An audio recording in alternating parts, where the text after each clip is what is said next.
우리가 지난 주일날 아브라함이 소돔과 고모라의 심판, 그 멸망을 막기 위해서 간절히 기도하는 그 내용들을 우리가 함께 봤었습니다.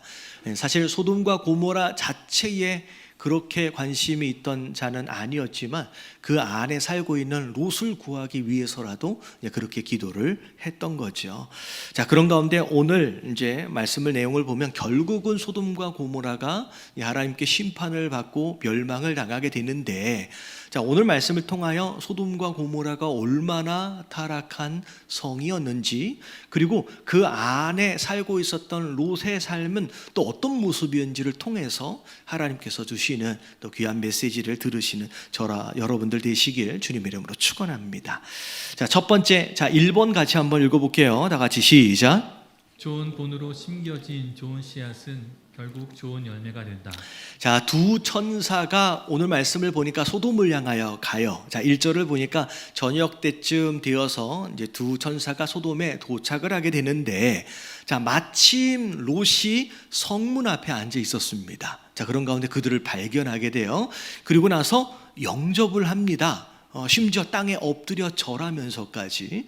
그리고 나서 하는 얘기가 뭐냐면 우리 집에 들어오셔서 씻고 쉬었다 가십시오 라고 했더니, 자, 뭐라 그래요? 아니다, 우리는 밖에서 있을 거야, 밤에 이제 거리에서 있을 거야 라고 했을 때 롯이 아 그래요? 라고 지나친 게 아니라 간청을 하여 우리 집에 꼭 들어오십시오, 우리가 대접하겠습니다 라고 했더니 정말로 그들이 함께 들어오게 되어져서 식탁도 베풀고 무교병도 먹으면서 그날 밤을 지내게 됩니다. 어떻게 보면 지나가는 나그네일 텐데 이 롯이 극진하게 영접하고 대접하는 모습을 봐요. 자, 이런 모습을 봤을 때 어디서 봤던 모습인데 그렇게 느껴지시죠? 이 어디서 봤던 모습이에요? 불과 몇 주 전이에요. 불과 몇 주 전에 우리가 함께 봤던 말씀입니다. 아브라함이 이들을 영접했거든요. 영접해가지고 극진하게 대접을 했거든요. 이 아브라함의 모습하고 굉장히 비슷한 모습을 롯의 삶에도 우리가 보게 되는 거죠. 자, 우리가 롯에 대해서 조금 생각해 볼 필요가 있어요. 저는 개인적으로 생각할 때 롯을 그렇게 괜찮은 사람이라고 생각하지는 않습니다. 이게 개인적인 생각이에요. 괜찮은 것 같지 않아요. 왜냐하면 자, 어린 시절 우르에 살았어요. 바벨론 지역에. 어린 시절에 아버지를 여의고 어떻게 보면 아버지 없이 살았어요. 근데 그런 가운데 할아버지하고 또 큰아버지하고 함께 해가지고 하란 땅으로 갔다가 또 할아버지 돌아가시고 하란에서 또 큰아버지가 이제 아브라함이죠. 따라서 이제 이 가나안 땅까지 왔어요. 그러니까 부모님이 없이, 아버지가 없이 홀로 큰아버지 아브라함의 돌봄을 받으면서 여기까지 온 거예요. 가나안 땅까지. 근데 어떻게 보면 아무것도 없는 상태에서 그냥 따라만 왔는데도 불구하고 사실 지금은 살림도 생겼고 가정도 생겼고 심지어 부자가 돼 있어요. 그러면 이게 다 누가 챙겨준 거예요? 여러분, 아브라함이 다 챙겨준 거예요. 어린 이 롯을 그냥 데리고 다니면서 너도 뭐도 있어야지, 너도 결혼도 해야지 뭐 하면서 아브라함이 다 챙겨준 거예요. 그러니까 여기까지 온 거예요. 자, 그러면 어찌 보면 되게 고마운 줄 알아야 되는데, 자, 우리가 얼마 전에 봤던 사건이 하나 있어요. 가나안 땅에서 머물렀는데 아브라함의 가축도 많고 롯의 가축도 많아지다 보니 무슨 일이 생기냐면 땅이 좁아가지고 그 가축들을 돌보고 있는 서로의 목자들이 다툼이 생겼어요. 여기는 우리가 먼저 왔어, 여기는 누가 먼저 왔어 하면서 다툼들이 생긴 거예요. 그러면 아브라함이 여태껏 돌보아주고 챙겨주고 했던 것에 대한 고마움이 요만큼이라도 있으면, 자, 롯은 아브라함 찾아가서 어떻게 해야 돼요? 아이고 아브라함, 미안해요. 제가 이 목자들을 잘 못 가르쳐서 이런 일이 생겼네요. 다시는 이런 일이 없도록 할게요 라고 해야 되는 게 맞는 거죠. 아니에요? 제가 알고 있는 경우라면, 예절이라면 그동안 그렇게 받은 은혜로 인하여서 사실 미안해하고 사과하는 게 맞아요. 근데 성경 그 어디에서도 미안해했다든지 사과했던 모습이 없어요. 심지어 아브라함이 야, 안 되겠다, 너도 이 가축들이 너무 많아서 같이 있다 보면 이런 일들을 피할 수가 없으니까 네가 자 오른쪽을 택하면 나는 왼쪽 택할게. 네가 왼쪽 택하면 내가 오른쪽 택할게. 네가 먼저 땅 골라서 네가 갈 데를 가라고 이야기를 했더니 자 그러면 이 상황 정도 되면 롯이 최소한 예의가 있다면 뭐라고 얘기해야 돼요? 아이고 큰아버지 이러면 안 되지요. 찬물도 위아래가 있는데 먼저 택하셔야지요. 제가 어떻게 택합니까? 라고 하는 게 맞아요, 틀려요? 여러분 맞지요? 이건 반응 좀 해주세요. 이게 예의예요. 근데 어떻게 해요? 그런 모습 하나도 없이 지가 먼저 쳐다봐. 아 이거 어디가 좋을까 어디가 자기가 먼저 좋은 땅 딱 태가지고 뒤도 돌아보지도 않고 그냥 가버립니다. 저는 이런 모습을 보면서 참 이 롯이라고 하는 사람은 경우도 없고 예절도 없고 죄송합니다만 버르장머리가 없는 사람이에요. 기본이 안 됐어. 그리고 나중에 보면 결국은 좋은 땅 골라서 간다라고 하는 곳이 또 어디예요? 또 소돔이에요.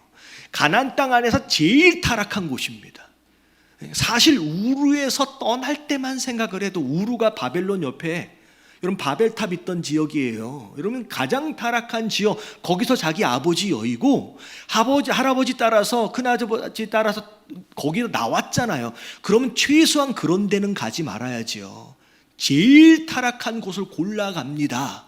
거기 있으면 안 되는 거예요. 근데 하나님이 정말로 은혜를 주셔서 경고하셨어요. 가나안 땅 전쟁에서 롯과 그의 가족들이 포로로 끌려가게끔 하셨다가 아브라함이 구해줘가지고 간신히 돌아왔어요. 자 그러면 내가 여기는 더 이상 살면 안 되는 곳이구나 라고 좀 정신을 차려야 되는데 자 다시 소돔 땅에 또 기어 들어가서 또 살고 있는 거예요. 이런 모습을 보면서 참 개념도 없고 참 미련하다라는 생각이 들어져요. 제가 너무 롯에 대해서 이렇게 얘기를 하니까 혹시 나중에 만나면 저를 싫어할지도 모르겠는데 개인적인 생각이에요. 참 미련해요.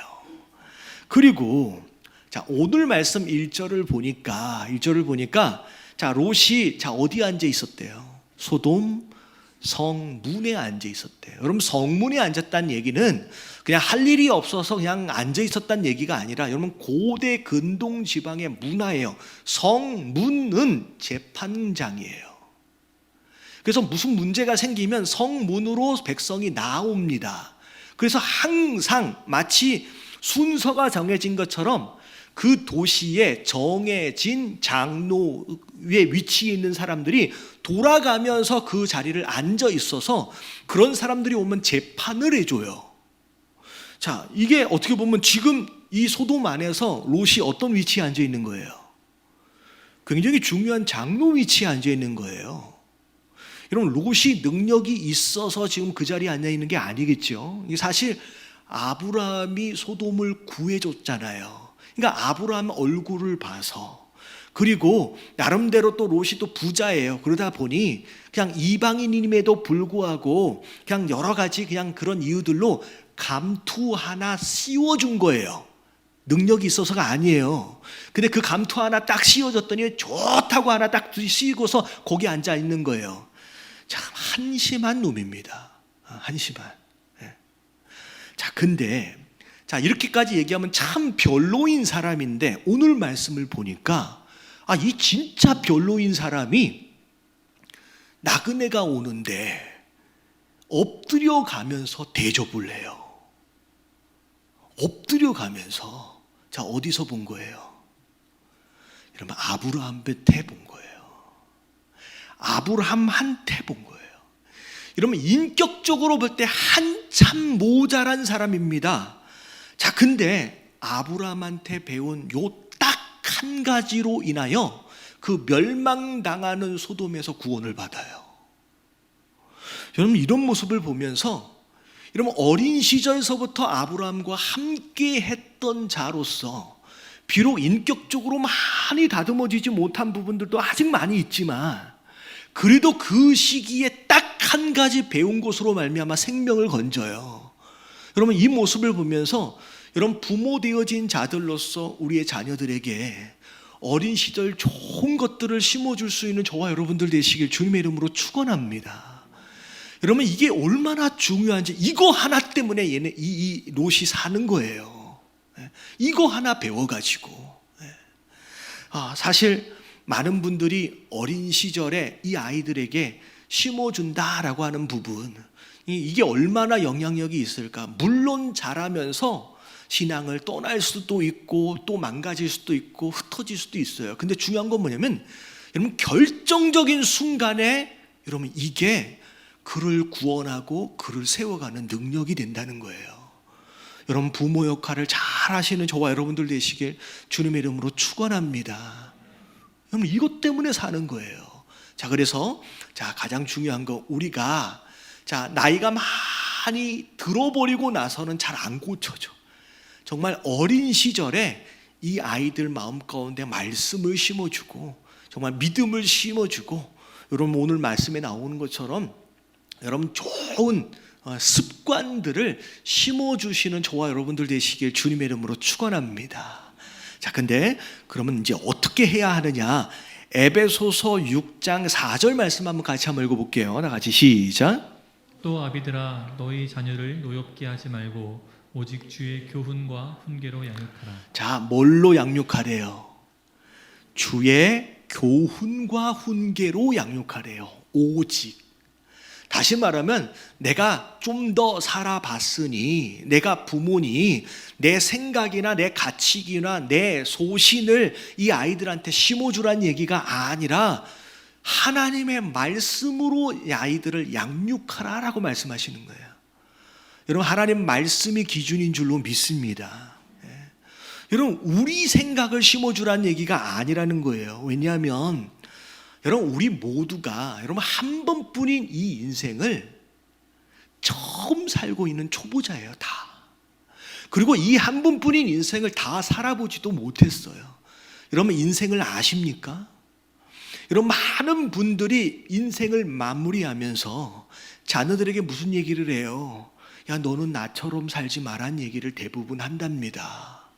다시 말하면 나름대로 열심히 잘 살아보려고 노력했음에도 불구하고 어찌됐든 아쉬움이 남는 게 우리 인생이라는 거예요. 다 살아봐도 모르는 게 우리 인생이라는 거예요. 그렇기 때문에 지금 당장 내가 가지고 있는 철학과 세계관과 소신을 이 아이들에게 심어주려고 하는 건 위험하다는 거예요. 오히려 하나님 뭐라고 말씀하시냐면 하나님은요 우리 인생을 설계하시고 만드신 분이에요. 그 설계도를 따라서 가르쳐줘라, 양육하라라고 말씀하시는 거예요. 여러분 그렇게 하시는 저와 여러분들 되시길 주님의 이름으로 축원합니다. 여러분 이게 되게 중요한 거예요. 그래서 오직 주의 교훈과 훈계로 양육하라고 말씀하시는 거예요. 그저께 가족들과 함께 밖에 나가서 식사를 하는데 제 큰 애가 18살이에요. 한국 나이로. 이제 물어보더라고요. 물어보는데 제가 얘기했다고 중간에 가서 얘기하지 마세요. 우리끼리만 아는 물어보는 거예요. 아빠 뭐 여러 가지 물어보다가 그런 얘기를 하는 거예요. 아빠 만약에 내가 다른 나라 사람 다른 인종의 사람하고 결혼한다고 이렇게 데리고 오면 아빠는 허락할 거야? 안 할 거야? 물어보더라고요. 그래가지고 제가 뭐 상관없을 것 같은데 여기 또 지나갔어요. 그러다 또 이제 질문을 하는데 아빠 물론 반드시 믿음 있는 사람하고 결혼을 해야 되겠지만 아빠 입장에서 정말로 싫어하는 누군가를 데리고 와서 결혼한다 그러면 그럼 아빠가 허락해 줄 거야? 안 해줄 거야? 라고 물어보더라고요. 되게 질문이 많아요.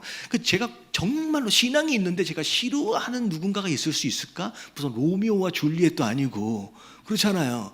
그런데 제가 그런 생각했어요. 야, 이건 내가 허락해 주고 말고의 이 상황은 아닌 것 같은데 왜냐하면 야 내가 허락해 주든 안 허락해 주든 네가 꽂히면 그냥 갈 거 아니냐? 라고 하니까 그럼 생각해 보더니만 그럴 것도 같대. 그러니까 꽂히면 제가 허락해 주든 안 해주든 또 할 것도 같다는 거예요. 근데 제가 이제 그런 얘기를 했어요. 솔직히 이건 아빠가 허락해 주고 안 해주고의 영역이기보다는 네가 어찌 보면 책임을 져야 하는 그런 책임 아래서의 선택이 되어줬으면 좋겠다. 왜냐하면 내가 아빠가 너를 어떤 선택을 해야 할지에 대하여 가르칠 수 있는 딱 시간은 19살까지다. 네가 성인이 되기 딱 전까지, 그때까지가 어쩌면 아버지가 최선을 다해서 앞으로 네가 올바른 선택, 지혜로운 선택을 할 수 있도록 양육할 수 있는 딱 거기까지. 근데 그 이후에서는 내가 너를 위해서 조언해 줄 수는 있지만 너의 선택에 대해서 용납을 해주고 안 해줄 수 있는 권한이 나한테 솔직히 없는 것 같은데? 라고 얘기하면서 그런 얘기를 했어요. 솔직히 아빠도 아빠 인생을 잘 모르겠어. 앞으로 내가 어떻게 살아가야 하는지에 대하여 내가 알고 있는 바가 아닌 그냥 하나님의 인도하심을 따라 그냥 가는 거지. 그리고 아빠 입장에서 지금 네가 이게 유익하다고 보일지라도 이게 진짜 해가 될지, 이게 해롭게 보일지라도 이게 유익할지 아빠는 잘 모르겠어. 그냥 한 걸음 한 걸음 나아갈 뿐이고 조언해 줄 뿐이지 그게 너한테 해로워라고 거절할 수 있고 이렇게 허락해 주지 않을 수 있는 그런 입장은 아닌 것 같은데 라고 이야기를 해줬어요. 어때요? 속으로 그런 얘기를 하고 흐뭇해했어. 내가 굉장히 되게 괜찮은 아빠인 것 같은데 속으로. 여러분 그런 거예요.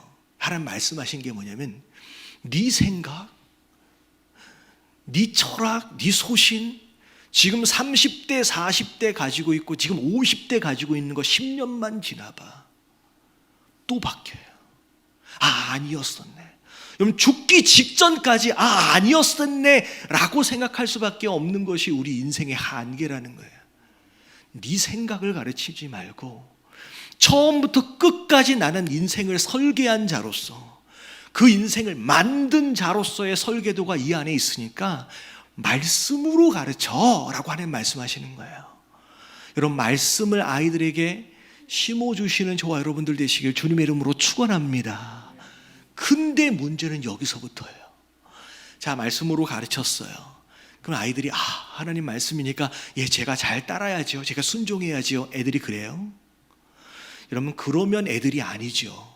이런 말들을 잘 안 듣습니다. 여러분 말씀으로 가르친다고 들을 아이들이 아니에요. 여러분 왜 그런 상황들이 벌어지느냐? 좀 전에 봤던 에베소서 6장 4절 말씀을 더 자세하게 들여다보면 앞에 이런 말씀이 있어요. 자, 또 아비들아 너희 자녀를 뭐하게 하지 말래요? 노엽게 하지 말래요. 애들을 화내게 하지 말래요. 이게 무슨 말일까? 아니 주의 교훈과 훈계로 양육을 하는데 기본적인 전제가 아이들로 하여금 화나게 하지 말래요. 저는 이 말씀을 들으면서 이 말씀을 묵상하면서 무슨 생각을 했냐면 아이들이 언제 화가 날까? 지금 제 둘째가 8살이에요. 근데 요 아이가 어느 순간에 그런 얘기를 하더라고요. 야, 이렇게 해야 돼 라고 얘기를 하니까 아빠는 왜 안 해? 엄마는 왜 안 해? 라고 이야기를 하더라고요. 다시 말하면 그게 옳은 것 같은데 그래서 말로는 듣는데 사실 귀로는 듣지만 뭘로 봐요? 아빠가 그렇게 하고 있는지 엄마가 그렇게 하고 있는지를 눈으로 보는 거예요.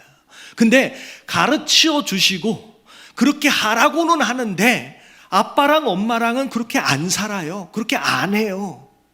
그럼 마음 가운데 어떤 마음이 들어요? 왜 아빠는? 왜 엄마는? 이러면 거기서부터 문제가 생기는 거예요. 사실 여러분 롯이 나그네를 대접하는 부분에 있어서 아브라함이 너는 나그네가 지나가면 꼭 대접해 줘야지 라고 말로 가르쳤을까요? 여러분 그게 아닌 거예요. 누구서부터 시작했는지는 몰라요. 그 아브라함의 윗세대에서부터 시작했는지는 모르겠지만 아브라함이 대접하는 그 모습을 보고 배운 거예요. 다시 말하면 아이들은 말로 배우는 게 아니라 뭘로 배운다? 여러분 본으로 배우는 거예요. 그래서 오늘 첫 번째 내용이 뭐냐면 자, 좋은 씨앗을 심어줘야 하는데 자, 무엇으로 씨앗을 심어야 된다? 좋은 본으로 씨앗을 심는 거예요.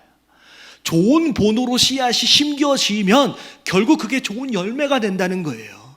다시 말하면 아이들을 정말 주님이 원하시는 믿음의 아이들로 잘 세워가길 원하신다라고 한다면 먼저 누가 바뀌어야 돼요? 여러분, 먼저 내가 바뀌어야 된다는 거예요. 여러분, 깨달아지시길 주님의 이름으로 축원합니다. 자기는 안 바뀌면서 아이들로 하여금 너는 왜 안 해? 라고 하면 이제 거기서 분노가 생기는 거예요. 그래서 교육이 안 되는 거예요. 여러분, 옆에 계신 분들에게 인사 좀 해주세요. 우리가 먼저 변해야 한답니다. 부모로서 여러분, 좋은 부모가 되려면 여러분, 사실 이 말씀을 증거하고 있는 또 다른 저의 또 다른 숙제이죠. 저도 마찬가지. 우리가 먼저 주님을 닮아가려고 노력하는 가운데 좋은 본이 되어져서 그것을 보고 자란 우리 아이들이 말로가 아니라 본을 보고서 자연스럽게 그런 열매를 함께 맺어가는 저와 여러분들의 가정 되어지시길 주님의 이름으로 축원합니다. 자, 두 번째 2번 같이 한번 읽어볼게요. 시작. 죄는 공기처럼 문화의 옷을 입고 스며들어온다. 자, 나그네를 잘 대접해요. 근데 그날 밤에 소돔성에는 어마어마한 소란이 일어납니다. 자, 4절서부터를 보니까 그 성 사람들, 소돔 백성들이 노소를 막론하고 나이가 많이 있든 적게 있든 상관이 없이 우르르 지금 먼 곳에부터 몰려들었어요. 애워쌌어요. 지금 뭐 때문에 애워쌌느냐? 5절을 보니까 자, 오늘 밤에 내게 온 사람들이 어디 있느냐? 끌어내라는 거예요. 자, 뭐 하겠대요? 이끌어내라. 우리가 그들을 상관하리라. 야, 여기서 상관이라는 뜻이 무슨 뜻이냐면 성관계에 대한 뜻이에요. 사람들이 막 몰려들어가지고 외부인이 왔대, 새로운 사람이 왔대, 끌어내, 우리가 성관계 할 테니까. 그러니까 다시 말하면 이 소돔성이라고 하는 것은 노소를 불문하고 동성연애와 성적인 문란함 자체가 그냥 문화가 되어 있는 도시가 이런 도시, 이 소돔이었어요. 이 결국은 얼마나 타락했으면 도저히 회복의 기미가 없고 손을 댈 수가 없어서 결국은 멸망을 당하게 됩니다. 그냥 죄를 짓는 것 자체가 문화가 되어버린 도시가 소돔성이에요. 소돔성이에요. 자, 근데 중요한 건 그런 상황 안에서 롯이 어떻게 대처했는지를 보면, 자, 6절에 자, 문을 닫고서 뒤에다 다 놓고선 얘기를 하는 거예요. 7절에 보니까 이르되 청하노니 내 형제들아 이런 악을 행하지 말라. 여기까지 딱 보니까 그래도 롯이 아브라함의 조카하고도 함께 했던 그런 게 있어서 뭐가 악인지 뭐가 선인지에 대한 분별력 정도는 있구나 라는 생각을 해야 돼요. 그래서 정의의 사도처럼 이런 악을 행하면 안 된다 라고 이제 이야기를 합니다. 자, 근데 그 다음 8절 말씀을 보면 기가 막혀요. 자, 뭐라고 얘기해요? 내게 남자를 가까이 하지 아니한 두 딸이 있노라. 청하건대 내가 그들을, 누구를? 자기 딸을 너희에게 이끌어낼 테니까 너희 눈에 좋을 대로 그들에게 행하고 라고 얘기해요. 여러분, 이건 아빠가 할 얘기예요. 여러분, 기가 막힌 이야기예요. 여러분, 제정신이 아닌 거예요. 제가 일부 때 전문 용어로 좀 썼어요. 이게 좀 말인가 방구인가. 이건 말이 안 되는 얘기를 하고 있어요. 심지어 이 두 딸은 결혼을 약속한 사위 될 사람이 있어요. 근데 그냥 대놓고 내보내준다는 거예요. 내보내준다는 거예요. 어느덧 소돔 땅에서 너무 오래 살다 보니 어떻게 돼버렸냐면 소돔화 돼버렸어요.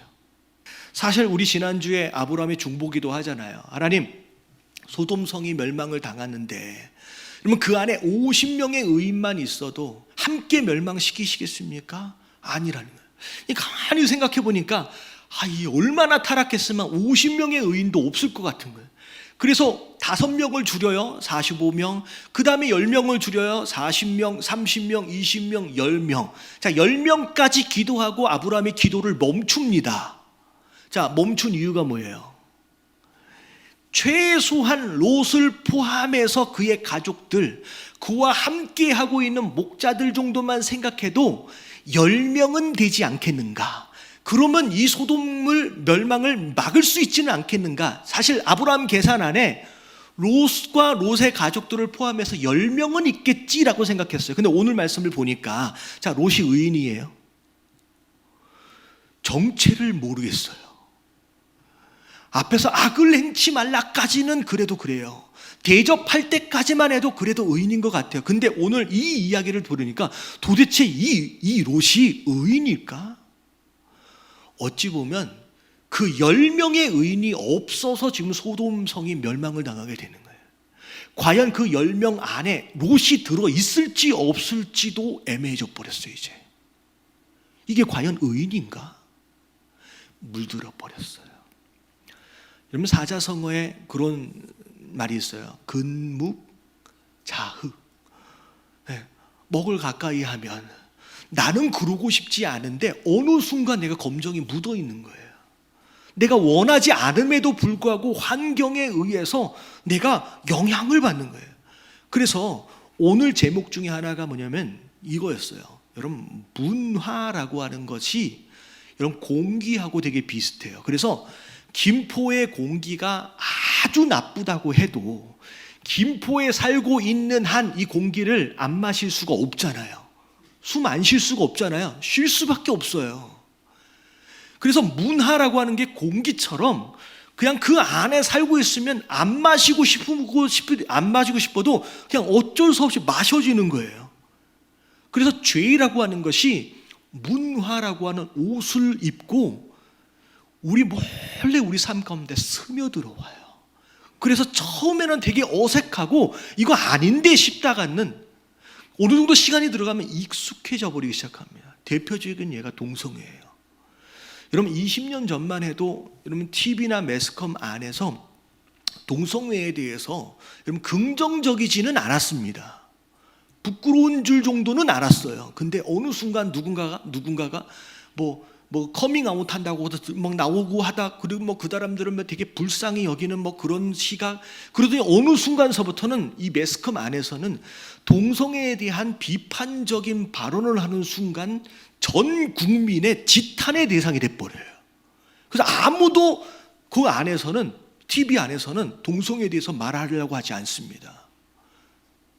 맨 처음에는 그러면 안 좋은데 부끄러운 줄 알고 안 되는 줄 알다가 어느 순간 이게 문화가 됐어요. 그래서 이제는 거기에 대해서 안 된다라고 얘기하면 안 되는 상황이 벌어지는 거예요. 여러분, 제가 이런 말씀 드린다고 욕하란 얘기가 아니에요. 여러분, 불쌍히 여겨야 할 대상이고 여러분 분명히 잘못된 겁니다. 여러분, 이번에 무슨 법이 통과되면 아마 제가 강단에서 이런 설교를 하면 어쩌면 이제 벌금을 내든지 감옥에 가야 할 상황들이 벌어질 거예요. 여러분, 잘못된 거예요. 근데 이게 문화가 돼버렸어요. 이게 죄의 특징입니다. 어느 순간 우리 삶에 쓱 스며들어서 이제 익숙해졌어요. 롯도 지금 이런 얘기를 하고 있는데 자기가 지금 깨닫지를 못하는 거예요. 제가 지금 무슨 얘기를 하고 있는지. 자, 여러분, 우리의 교제권이 되게 중요합니다. 내가 어떤 상황 안에서 어떤 환경 가운데서 누구와 교제하고 있고 누구와 대화하고 있고 누구와 사귀고 있느냐라고 하는 것이 어쩔 수 없이 우리 삶에 굉장히 큰 영향을 미친다는 거예요.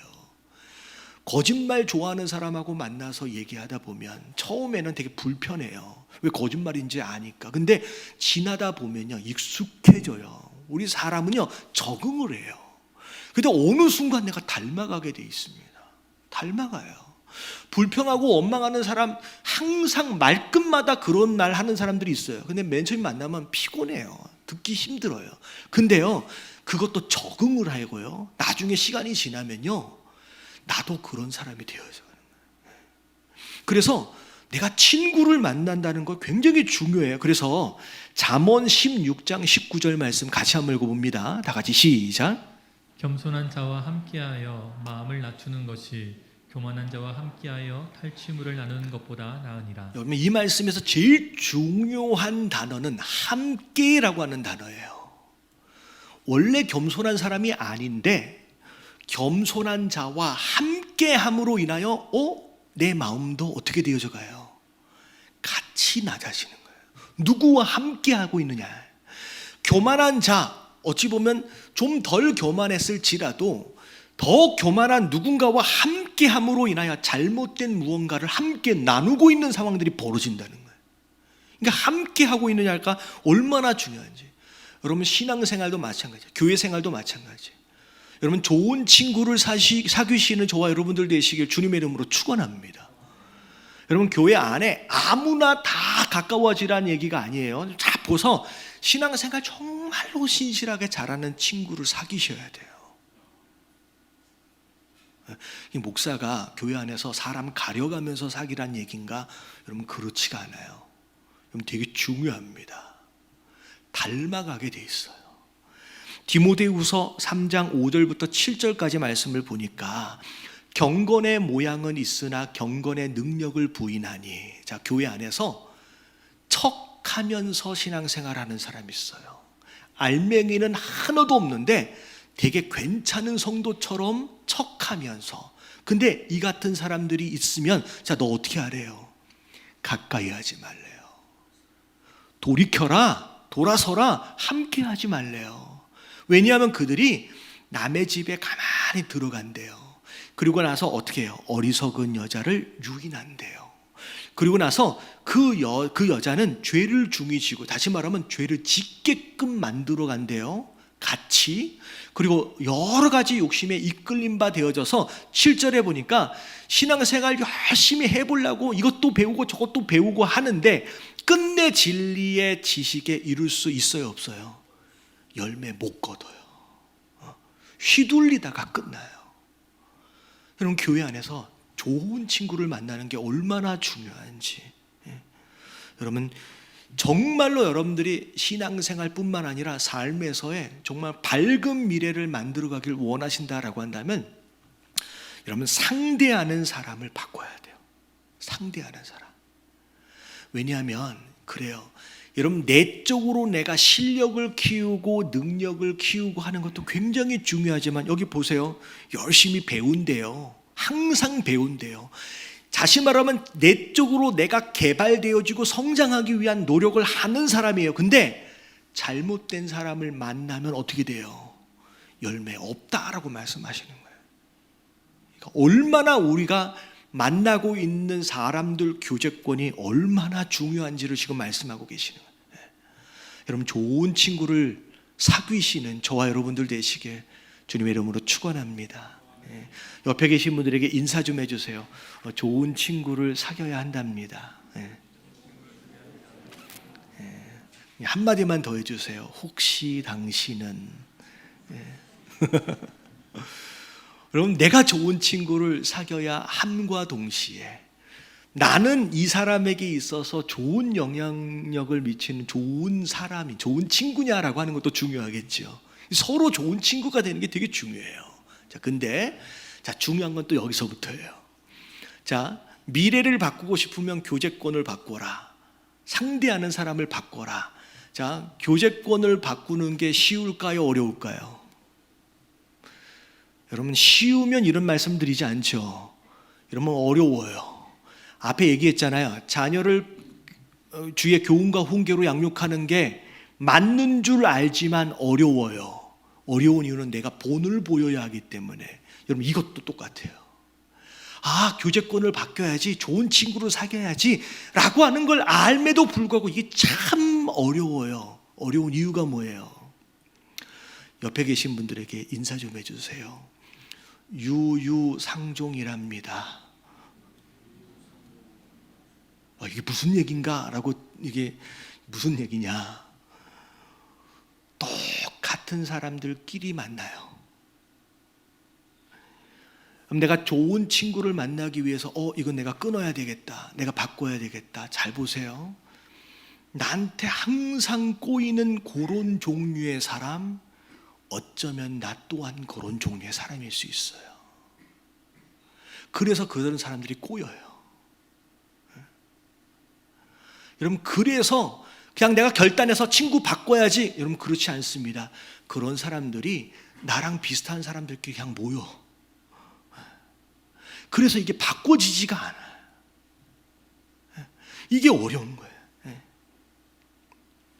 여러분 우리 안에서 친구는 나를 돌아보는 또 다른 거울이에요. 친구를 보면 내가 어떤 사람인 줄 알아요. 내 주변에 꼬이는 사람들을 보면 내가 어떤 사람인지가 보이는 거예요. 결국은 이 말씀의 결론도 마찬가지예요. 누가 바뀌어야 돼요? 여러분, 내가 바뀌지 않으면요, 나는 항상 그 분위기 안에서 계속 잘못된 영향을 받을 수밖에 없는 상황이 되는 거예요. 여러분, 오늘 말씀은 하나로 정리가 돼요. 여러분, 좋은 친구가 되십시오. 좋은 부모가 되십시오. 그러기 위해서 내가 바뀌어야 돼요. 그리고 내가 친구를 바꾼다, 내가 먼저 바뀌어야 돼요. 그래야 내 환경이 바뀌기 시작하는 거예요.